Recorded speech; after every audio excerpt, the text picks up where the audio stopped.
Assalamualaikum warahmatullahi taala wabarakatuh. Waalaikumsalam. Selamat datang ke TV Paksi. Betul, TV Paksi. Jadi, akhirnya jadi. Tak tahu lagi lah ni, kita harap pengarah kita pengarah tersohor ni, dia ibuku. Pasal apa tak jadi? Ni yang kita tengah buat ni, kita shoot. Bagi jadilah. Bagi jadi ya. Belum tahu jadi lagi ni. Tak, mesti jadi. Okey. Okey, Kita insyaAllah. harapkan macam itulah. Dah banyak kali dah nak ni cadang aja angan-angan.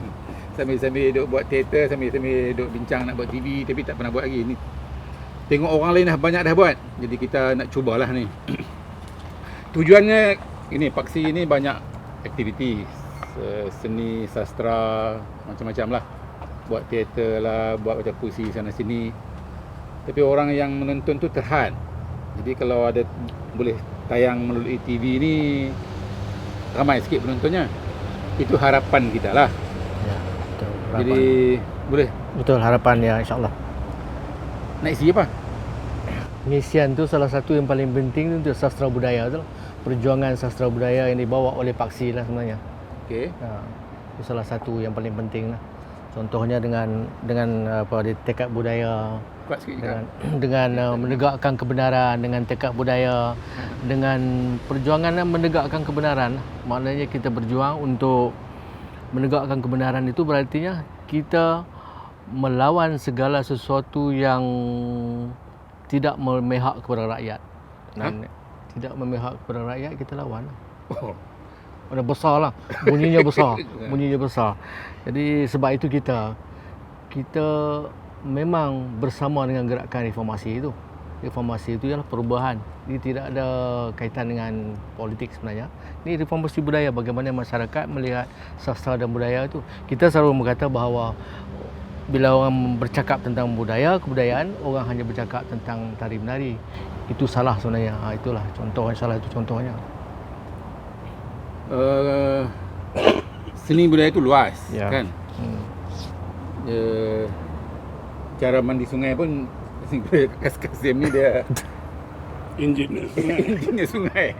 Dia bercakap pasal sungai aja habis lah kita. Dia pun nak buat teater dalam sungai dah banyak tahun dah. Tak jadi-jadi. Jadi lagi. Okey, ni saya nak cadang kita fokus lah. Fokus kepada sesuatu isu. Boleh? Ya, kita isunya yang nak kita fokuskan sesuai dengan falsafah Ya, perjuangan Paksi, iaitu tekad budaya. Ya, Mengimbangi tekad politik. ya. Kita nak kata melawan tekad politik, nanti orang marah. Ya. Dan falsafah Paksi yang terpuncak ialah berkata benar. Ya. Jadi kita akan bercakap tentang bangsa kita akan bercakap dengan isu-isu yang berkaitan dengan kehidupan, ekonomi dan kemerdekaan minda bangsa kita. Bukan macam mana cara nak tulis puisi ke, bukan? Itu kita nanti minta Noha Corporation Kreatif kerabat kita punya untuk buat bengkel. Atau mungkin persatuan-persatuan besar gitu.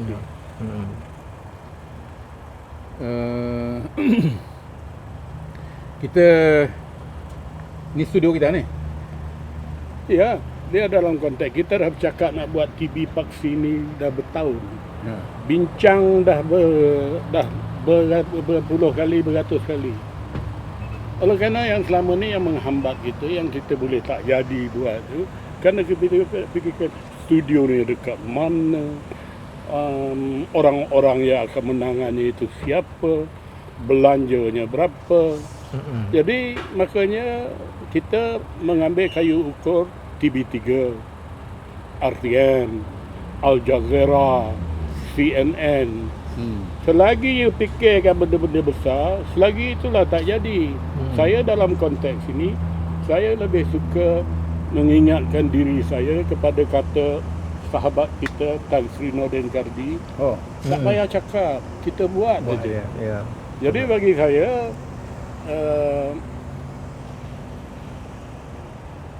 lihat pohon mangga ni, ada meja batu. Ini studio kita. oh. Okey.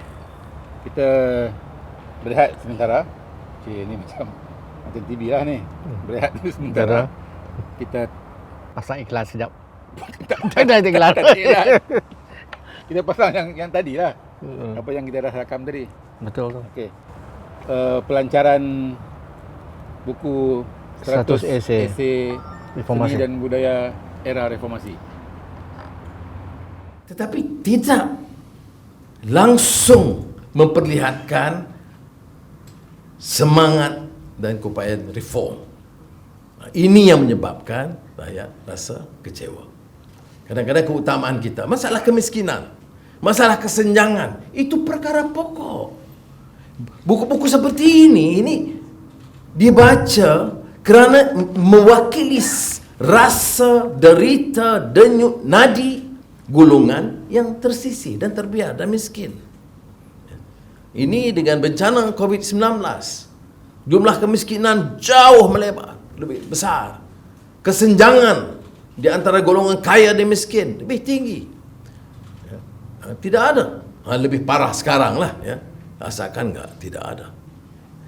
Sekarang kajian-kajian menunjukkan bahawa bencana COVID-19 ini tidak memiskinkan semua rakyat. Mampu menjadikan sekelompok kecil itu lebih kaya dan lebih besar. Orang yang pegang monopoli, orang yang pegang industri yang seperti getah dan sebagainya, itu kejayaan mereka itu melambung. Saya hanya harap orang-orang ini ada sedikit rasa cinta seni dia. Kerana seni daripada hati nurani, dia akan merasakan harus berbuat sesuatu yang lebih kepada rakyat. Kerana tanpa keamanan, tanpa politik yang stabil, tanpa pejabat awam dan penjaja dan pekerja di bawah, tidak mungkin syarikat ini boleh mencatat kekayaan besar. Kita lihat umpamanya di dunia sekarang, kononnya di barat, ada sanggahan yang keras terhadap orang-orang yang dapat mengumpul kekayaan berbilion-bilion dolar tambahan atau trilion akibat COVID-19, tetapi tidak mencurahkan sebahagian besar kepada rakyat. Jadi ada orang ini seperti membina mahligai atas pusara, betul-betul jadi begitu. Jadi ada yang mampu membina mahligai tapi atas pusara rakyat. Ini juga yang kita sering tegur di parlimen, bagaimana pemimpin-pemimpin politik sekarang memikirkan kedudukan mereka, allowance mereka, dan kurang memberikan pertimbangan terhadap masalah dan derita rakyat. Bagi saya, kalaupun kita mahukan ada perubahan dengan segala percaturan politik itu, ya, dengan percaturan politik yang banyak simpang siurnya, jangan tanya seniman. Ya, tetapi yang sama sekurang-kurangnya yang boleh kita jiwai apa dia? Tidak boleh beransur dari segi cita-cita membawa perubahan ke arah kebaikan. Yang islah mastata'tum itu mesti perubahan sedaya upaya ke arah kebaikan. Maknanya selagi rasuah itu menjadi sistemik dalam negara kita, tidak mungkin kita dapat selesaikan sebagian masalah. Maka mau tonjolkan tokoh, mau tonjolkan sahabat, ya, segala kecacatan yang lalu, tetapi yang tidak boleh disangkal ialah kenyataan bahawa tokoh yang harus membawa perubahan itu mesti tegas untuk menjamin keselesaan hidup rakyat. 100 esei seni dan sastra era reformasi. Saya katakan dalam intro buku itu, satu dunia gelap dalam seni dan sastra. Maksudnya, catatan-catatan yang ada dalam buku itu bagi sebahagian besar seniman, sastrawan, budayawan di Malaysia ini tidak mengetahuinya karena dia tidak keluar dalam mana-mana media kecuali media waktu itu Harakah. Itu saya anggap sebagai satu dunia gelap, dan saya mencuba bersama Paksi untuk mengadakan satu seminar sastra era reformasi. Era reformasi ini satu era yang cuba digelapkan oleh pihak-pihak tertentu, dan mereka lebih berkuasa daripada kita pada masa ini, dan kita terpaksa bergerak dengan segala kepayahan, dengan segala kesusahan, termasuk juga di daerah-daerah yang orang-orang kita menguasainya. Esei-esei Desmond ni harus juga dilihat dengan kaitannya dengan Paksi sendiri dan kerjasama Paksi dalam dunia seni dan budaya. Paksi ada pendirian, ada manifestonya. Sedikit sebanyak Paksi punya pengaruhnya. Ada pengaruh timbal balik di antara Paksi dengan Desmond. Desmond dipengaruhi oleh Paksi kerana aktiviti-aktiviti dan pendiriannya, dan Paksi juga terpengaruh oleh Desmond dengan aktiviti dan tulisan-tulisannya. Jadi kedua-dua faktor ini, Desmond dan Paksi, samping menguatkan masing-masing untuk lebih meluaskan lagi impak ataupun dampak esei-esei tersebut. Walaupun ada orang mengatakan tidaklah seluas mana pengaruh Desmond dan Paksi, tidak semestinya, misalnya seluas pengaruh Osman Awang, Christmas dan Asas 50. Tapi saya rasa masanya masih banyak untuk Desmond dan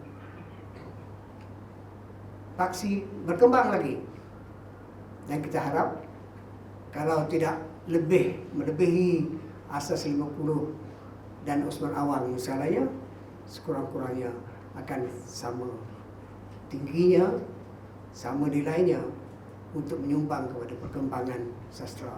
Dari segi itu saya rasa potensi bagi Desmond dan Paksi mempunyai impaknya adalah sangat besar. Seni budaya itu jiwanya bangsa. Suburkanlah ia. Berikan ia haknya semula jadi untuk aktif berbakti kepada bangsa, kepada negara, kepada umat manusia. Berikan haknya untuk bersama alam nan indah bebas ini. Bersama gunung ganang, awan gemawan, angin bayu, berikan ia haknya semula jadi itu. Kita takut memberikan haknya keuangan, peruntukan, kerana kita tak pernah menghitung berapa bilion RM kita rugi kerana kesilapan-kesilapan kita mengatur langkah-langkah sumbang dalam politik berebutan kuasa. Kita tak pernah menghitung berapa bilion triliun kerugian dialami rakyat akibat kesilapan-kesilapan tindakan kita berbaur politik kepentingan sekian tahun sejak merdeka. Misal saja kesilapan tidak mengiktiraf bahasa Melayu itu selayaknya, sedaulatnya. Berapa bilion kerugian dialami orang Melayu setiap tahun. Setiap tahun. Pernahkah kita menghitungnya. Politik kita mempergunakan rakyat untuk kepentingan para pemimpin dan kroni. Sekarang kemuncaknya politik khianat. Rakyat jadi meluat.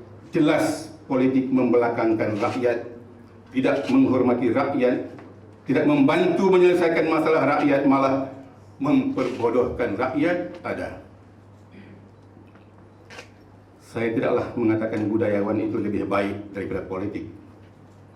Orang budaya dan orang politik biasanya samalah saja. Manusia itu manusialah.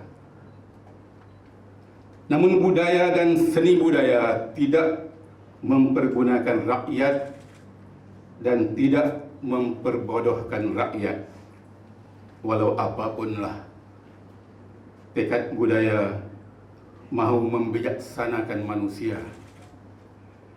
Tekad budaya menghormati rakyat. Tekad budaya bukan memusuhi politik. Tekad budaya menginginkan keseimbangan, keharmonian, kesejahteraan, kesaksamaan, kebenaran. Tekad budaya pun sebenarnya memerlukan sahabat-sahabat dalam politik. Ya, sahabat-sahabat dalam politik. Juga sahabat-sahabat dalam bisnes, dalam agama. Bersama, berjuang, bersama, berkata benar. Dengan lafaz Bismillahirrahmanirrahim, saya dengan segala sukacitanya meluncurkan buku Densman S100 Esi Seni dan Sastra Era Reformasi 2008-2011.